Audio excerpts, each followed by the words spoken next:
Assalamualaikum warahmatullahi wabarakatuh. Anak-anakku, siswa-siswi SMA, SMK kelas 12 yang saya banggakan. Kali ini kita akan membahas materi PPKN, pengaruh kemajuan iptek terhadap Indonesia. Sebab yang pertama adalah mengidentifikasi pengaruh perkembangan iptek terhadap NKRI. Kehidupan manusia kini semakin dipermudah dengan adanya teknologi. Teknologi tidak pernah berhenti mengalami perkembangan dan kemajuan. Seberapa besar kemajuan iptek mempengaruhi kehidupan masyarakat? Hakikat iptek.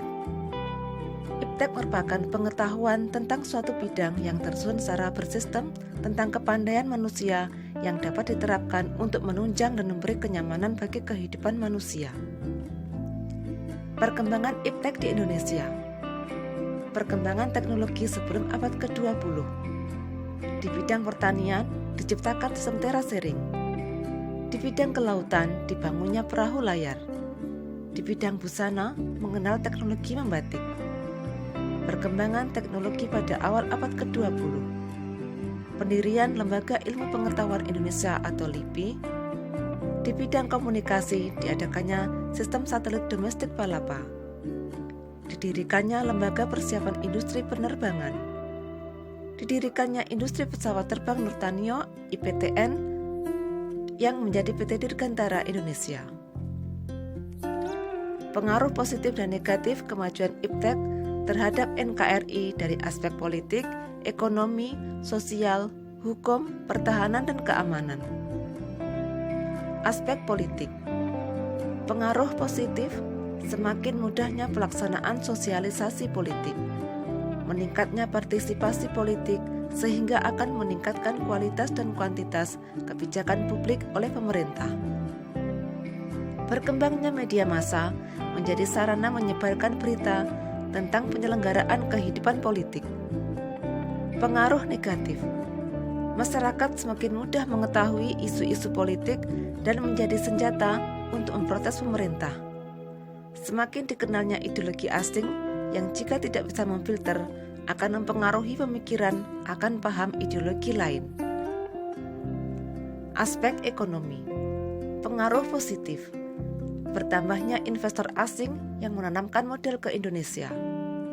Makin terbukanya pasar internasional bagi hasil produksi dalam negeri. Meningkatnya kesempatan kerja, meningkatnya kesejahteraan masyarakat, menyediakan dana tambahan untuk pertumbuhan ekonomi. Pengaruh negatif, tergusurnya barang lokal, persaingan bebas yang menimbulkan kesenjangan ekonomi. Aspek sosial budaya. Pengaruh positif, memudahkan hubungan dengan negara lain, mencontoh tata nilai budaya positif yang berkembang di negara lain. Pengaruh negatif, gaya hidup konsumerisme, timbulnya gaya hidup hedonisme, munculnya gejala westernisasi, lunturnya toleransi, gotong royong, dan solidaritas, munculnya sifat individualitis, dan lunturnya nilai-nilai keagamaan. Aspek hukum, pertahanan, dan keamanan. Pengaruh positif, menguatnya supremasi hukum, menguatnya regulasi hukum dan pembuatan peraturan perundang-undangan yang memihak kepentingan rakyat banyak.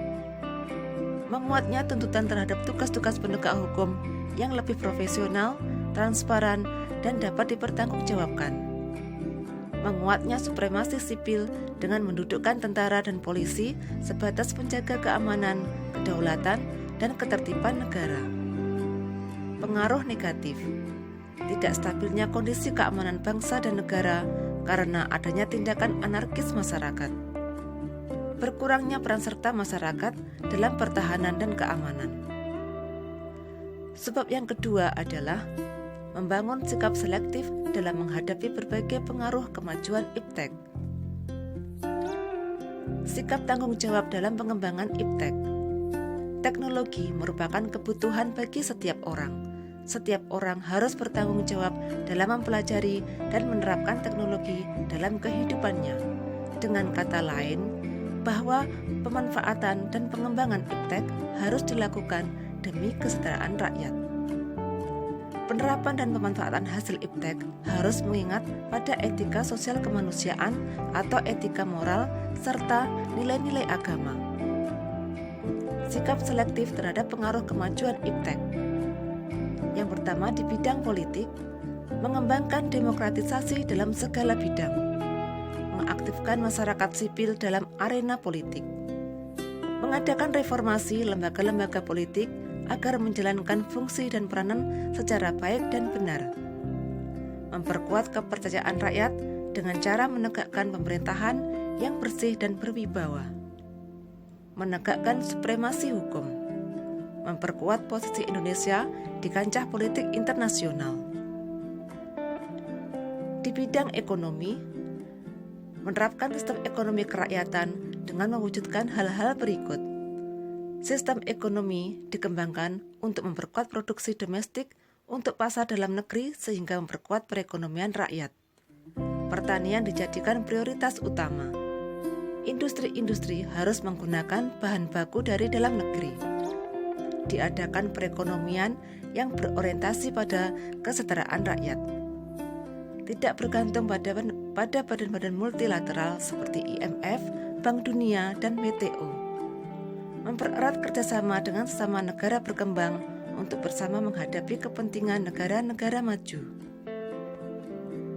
Di bidang sosial budaya, terbuka terhadap inovasi dan perubahan, berorientasi pada masa depan daripada masa lampau. Dapat memanfaatkan kegunaan iptek, menghargai pekerjaan sesuai dengan prestasi, menggunakan potensi lingkungan secara tepat untuk pembangunan berkelanjutan, menghargai dan menghormati hak-hak asasi manusia.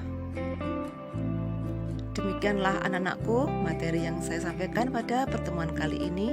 Semoga bermanfaat dan sampai berjumpa lagi pada pertemuan selanjutnya. Wassalamualaikum warahmatullahi wabarakatuh.